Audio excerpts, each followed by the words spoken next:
ازيكم عاملين ايه؟ يوم جديد من يوميات ماما مطحونة. طبعا كلنا بنركب مواصلات، جميع انواع المواصلات، اللي بيركب تاكسي، مترو، ميكروباص، توك توك، كلنا بنركب مواصلات، سواء بقى علشان خاطر نخلص بيها مصلحة شخصية، بنروح بيها شغلنا، مدارس. يعني كلنا، محدش فينا بيقدر يستغنى عن اي مواصلة من المواصلات، حتى سواء اوبر او كريم. والحقيقة بقى في هنا شوية مواقف كده ظريفة بتحصل من السادة السائقين. تيجي توقف تاكسي وانت مبتسم كده، تقوله روكس يا اسطى، يقولك لا، انا رايح الف مسكن. تصحبك السلامة يا حاج، اتفضل، انا مش رايح الف مسكن، لا انا عايزة روكسي. فتلاقيه يقولك لا انا رايح الف مسكن، كأنك بتطمن عليه. والحقيقة يعني يروح ألف مسكن ما يروحش، مش بتاعتنا، خصناش. توقف تاكسي تقول له المطرية يا اسطى، يقول لك ايه، اوديك الميدان. هتوديني الميدان اعمل ايه؟ اعمل ايه في الميدان؟ يقول لك اوديك لحد الميدان. ايوه، انا مش عايز الميدان، لا انا هوديك الميدان. وهو مقتنع قوي انك انت لازم تروح الميدان. فتقول له بس انا مش، لا مش، شكرا يا حاج، اتفضل حضرتك، تصحبك السلام. وبصراحة بقى الموضوع ده سخف وكتر قوي. يعني سواق التاكسي بقى يعني بيجبرك كده تروح مشاوير على هواه، او مثلا يقولك لا والله انا مروح، عايزنا نوصلك يعني ولا هنسليك في الطريق؟ تكونش اكياس لب. طبعا عمو سواق التاكسي بقى بيبقى ايه، اللي هو ده طريقه، فيلا هاخدك معايا وخلاص. اهو تسليني لحد ما اروح بيتي، ولو في مصلحة اطلع منك. وبصراحة يعني احب اشكر عمو صاحب التاكسي على ان هو ولا بيشغل عداد، دايما عداده بايظ، التكييف بايظ. آه، مش احسن مسرق في العداد، اصل العداد بيعد بسرعة، لا هو حضرتك اللي بتخليه يجري زي الحصان. العربية ممكن تمشي سلحفة، بعدين بقى يقعد يلف يلف يلف يلف عشان يفضل لو شغل لك العداد بقى، لو انا بقى عندك، مش انت طلبت العداد؟ تلاقي نفسك دفعت مبلغ في حتة اصلا ما تتعداش، يعني ايه لو تدفع فيها 40 جنيه، تلاقي نفسك دافع فيها 100 وشوية. ننزل بقى لمستوانا شوية لسواقين الميكروباصات اللطاف. تصحى الصبح كده حضرتك رايح شغلك بقى، تركب الميكروباص، اجرته 7:30 بعد الزيادة. السواق بقى يقوم مبطل عربيته، الأجرة 10 جنيه.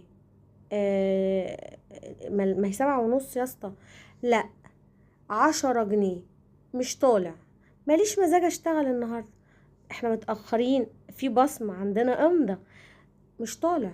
فتضطر بقى توافق لسواق الميكروباص وتدفع ال10 جنيه. وهنا بقى يشغل لك أغاني ما تفهمش منها كلمة، وسجاير طول الطريق، جيوبك الأنفية تزغرط، تلاقي كده مناخيرك عمالة تزغرط كده. وتقعد تكحكح كده طول الطريق بقى، ما هو الدخان لازق فيك. جرب بقى كده يجيلك تليفون وانت راكب الميكروباص وتقول له ايه، معلش بس وطي الصوت شويه يا اسطى، ما يردش عليك اصلا. ولو رد بتلاقي فيه كده بلاعه اتفتحت، لمجرد بس انك قلت له معلش بس استاذنك توطي الصوت بس شويه، معايا مكالمه مهمه بس، مكالمه شغل. يحسسك ان انت راكب الطياره وكمان طياره خاصه، يعني انت مش راكب ميكروباص، لا دي طياره خاصه. تيجي بقى لسواق تاني يحملك الأجرة الضعف. أصل الدنيا زحمة يا باشا ومفيش أصلا عربيات، عجبكوا على كده يا جماعة أطلع، مش عجبكوا خلاص. فطبعا احنا يا حرام بنضطر نوافق يعني، بس واحنا مغصوبين، وببقى هين عليا الصراحة أرقعه قفا، يخليه كده ودانه تصفر. وطبعا بقى ده غير بقى ايه، تيجي تديله الاجره يقولك ايه، لموا مع بعض كلكم ورا. طب انا كمان هتشغلني معاك تباع؟ يعني عايزني اشتغل تباع وادفع اللي انت عايزه، وكمان مشغل اغاني جابت لي طرش؟ يعني حاجة وتلاقيه بيدندن ومبسوط ومنسجم، وانت تبقى يعني عمال تغل وتجز في اسنانك كده، اللي هو هتموت وتديله بالقفا. يعني رغبة كده لكل الناس اللي قاعدة في الكنبة اللي ورا السواق.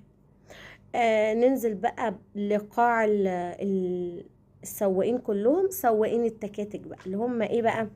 العيال السرسجية.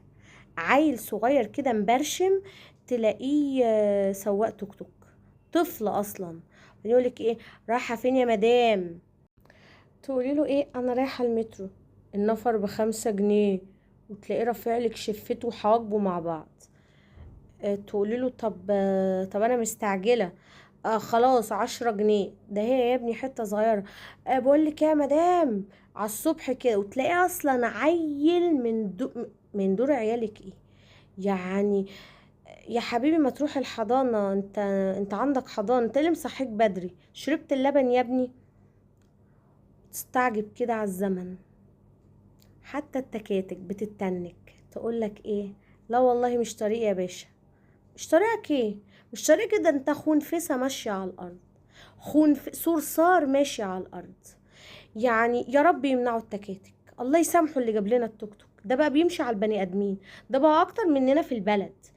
يمشي عكس، يمشي في طريقه، ويمشي يرقص، حتى ده ممكن تلاقيه واقف يغسل كوباية الشاي وهو سايق عادي. عادي.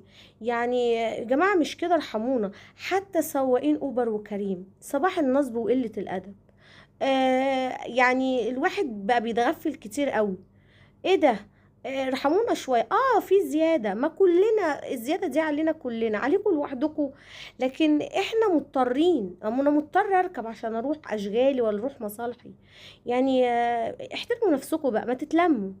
يعني الصراحه انا نفسي كده امسك رئيس حي، والله لا لموه. يعني امسك بس انا كده رئيس حي، هظبط الدنيا. يعني ان شاء الله، بس يعني قولوا يا رب. ما تنسوش تعملوا لايك وشير وسبسكرايب وتعليقات حلوة كتير. اشوفكم في يوم جديد من يوميات ماما مطحونة.